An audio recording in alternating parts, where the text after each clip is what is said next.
Vous rêvez d'un espace extérieur qui respire la sérénité et le bien-être? Alors plongez avec nous dans le monde merveilleux de l'aménagement du jardin avec Bien dans son Faré.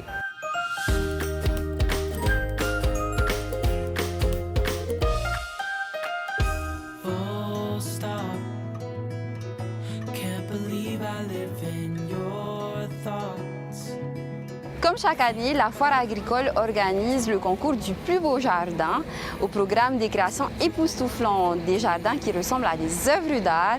Et je rejoins Fatou Arey, organisateur du concours.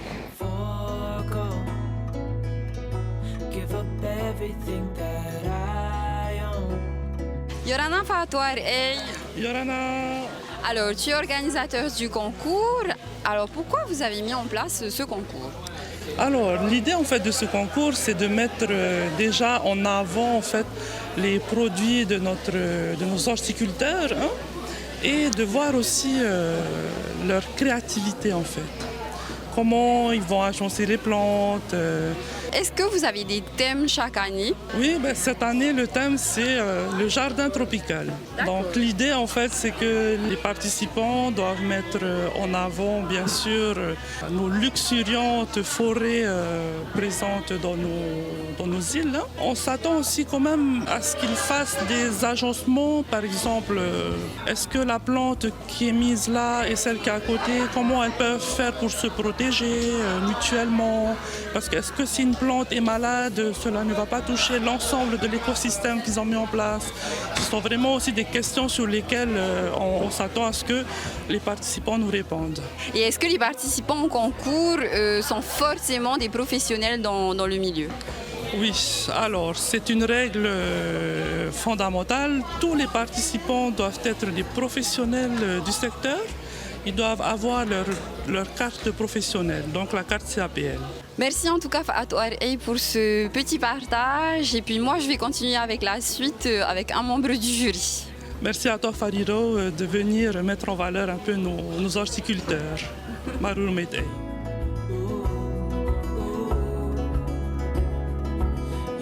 Yorana Tetia. Yorana. Alors, tu es membre du jury aujourd'hui. La jeunesse est bien représentée. Quels sont les critères sur lesquels vous allez mettre une notation? Alors il y a différents critères. Déjà il y a le visuel en fait. S'il y a un réel coup de cœur lorsqu'on voit pour la première fois le jardin. Ensuite il y a tout ce qui est agencement. S'il y a eu une réflexion sur comment ils ont mis et disposé les plantes. Et aussi une réflexion sur l'adaptabilité en fait des plantes. Si elles sont adaptées au contexte, si elles sont plutôt des plantes de soleil ou elles vont permettre l'ombrage. Tous ces petits points un peu techniques. Il y a aussi toute la diversité en fait des plantes qu'ils proposent, donc les fleurs tropicales, les plantes médicinales aussi. Et je pense aussi la façon dont toute l'équipe présente leur jardin et a travaillé ensemble pour nous montrer tous ces beaux jardins tropicaux. Et est-ce que vous mettez un point d'honneur sur un critère en particulier? Étant en charge en fait de la filière plantes aromatiques et médicinales aussi à la direction de l'agriculture, pour moi le point principal c'est vraiment la présence des plantes médicinales dans leur jardin, parce que je pense que c'est quelque chose qui devrait revenir au goût du jour en fait dans les jardins des habitants, des Polynésiens. Ça a toujours été le cas et je pense que ça doit être perduré en fait. Ah ben en tout cas, c'est un super message que tu viens de faire passer. Écoute, on va continuer avec justement les participants au concours. Merci beaucoup, Tetia. Merci. Et on va faire avant ça une petite pause rubrique.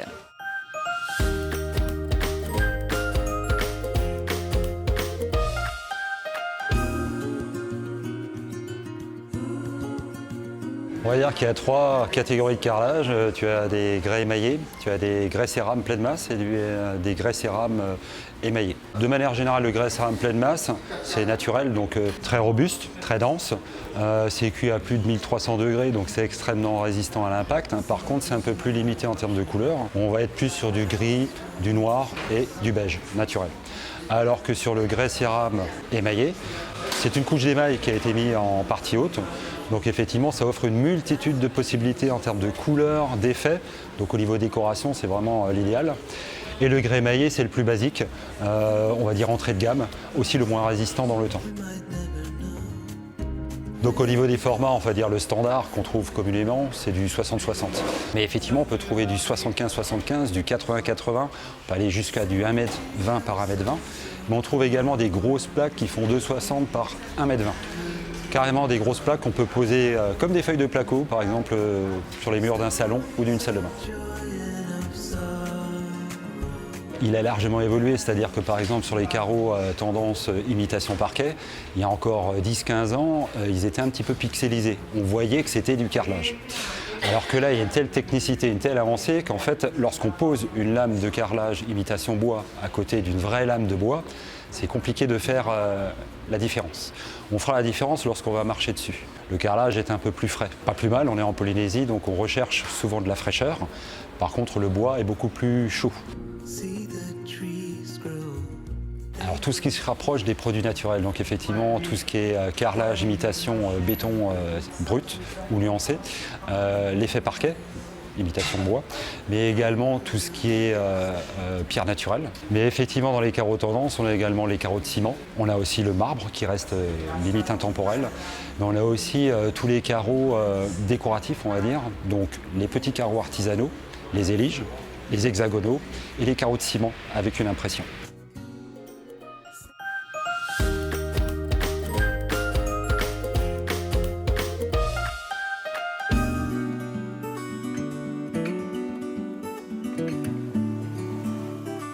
Wendy Yorana. Yorana. Alors vous êtes participant au concours, le groupe Tefahotu. Oui, c'est ça. Est-ce que vous avez eu des difficultés dans l'aménagement de votre jardin? Alors, dans l'aménagement par rapport au thème, donc on a eu quand même quelques mois pour bien réfléchir à l'aménagement de notre jardin et par rapport à la sélection des plantes. D'accord, alors quelles sont les plantes que vous avez choisies? Alors, les plantes qu'on a choisies pour le concours, donc c'est plutôt des plantes qu'on retrouve ici chez nous. Donc, c'est-à-dire des monstera, des divers palmiers qu'on a ici. Des canards, des anthuriums, des orties, des fougères, des crotons aussi. Un peu de tout quand même. Parce qu'on a pas mal de plantes aussi ici chez nous. C'est vrai, on voit. C'est magnifique d'ailleurs. Bravo pour tout le travail que vous avez effectué. Merci. Et alors, justement, on a un large choix de plantes ici en Polynésie française. Comment vous faites pour agencer et pour faire en sorte que telle plante soit bien avec une autre? Et au niveau aussi des couleurs, comment vous choisissez de les mettre en avant? Alors, tout d'abord, on a voulu apporter de la couleur. Après l'agencement des plantes, si tu veux, on a varié en fait les plantes ombre et soleil. Après, les plantes d'ombre, si tu veux, par rapport, parce qu'on a des insectes aussi chez nous qui viennent attaquer nos plantes. Donc, il y a certaines plantes qui viennent protéger. Celui-là, par exemple, elle va venir protéger le tiareteti parce qu'elle a des vertus aussi. Donc, c'est une plante dépolluante. Voilà. En tout cas, Wendy, merci beaucoup. On te souhaite un bon courage et en tout cas, ton jardin, il est magnifique. Merci bien, Farero. Merci. Yorana Christophe. Yorana.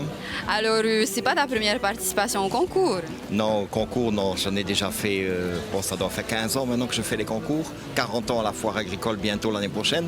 D'accord. Alors, vous êtes toute une équipe. J'ai vu, vous êtes 10. Comment vous faites pour justement trouver un point d'entente à l'agencement du jardin que vous avez créé derrière nous, qui est magnifique d'ailleurs? Merci. On a d'abord une idée principale, une idée en global. Et ensuite, on l'expose aux autres. Et puis, chacun amène sa participation et on arrive à faire quelque chose un peu comme ça. D'accord. Alors là, le choix des plantes tropicales, est-ce que tu peux nous expliquer comment vous avez agencé, qu'est-ce que vous avez voulu mettre en avant? On a voulu montrer un jardin tropical. Je ne voulais pas un jardin tropical qui soit rectiligne. Donc, on a fait un peu luxuriant où vraiment, quand tu passes là-dedans, il faut que les branches viennent sur toi. Et on a commencé, qui dit tropical, disent les îles. Donc, on commence par la mer avec très peu d'eau. Ensuite vient l'eau, la vie, et ensuite vient le luxuriant, les plantes vertes qui montent jusqu'à la montagne. Ensuite, nous avons mis ici toutes les plantes comestibles, c'est-à-dire le citron, on l'a mis à côté de la mer pour le poisson. Vient le cocotier derrière, les manguiers, les bananes, les pamplemousses, et ainsi de suite. Et ensuite, on revient avec des plantes vertes qui redescendent de ce côté-là parce qu'on ne peut rien faire sans les plantes vertes parce que tout le monde, tous les Polynésiens aiment orner leur jardin, donc il faut des plantes vertes.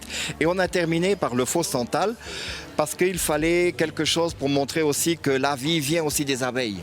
Si on veut de la pollinisation, tout ça, il faut des abeilles. Et cette plante-là, le faux caféier, attire beaucoup les abeilles. Donc on l'a mis devant, d'abord c'est odorant, et ensuite les abeilles viennent, butinent, et se permettent d'aller après butiner toutes les autres fleurs et polliniser les fleurs et les fruits. D'accord, c'est vrai que c'est tout un écosystème. Hein. Voilà, c'est ça. Alors vous, c'est quel groupe? Alors notre groupe à nous, ça s'appelle Teata. Teata, le nuage. Voilà. Merci en tout cas Christophe pour toutes tes explications. C'était très enrichissant. Ok, merci aussi à toi d'être venu.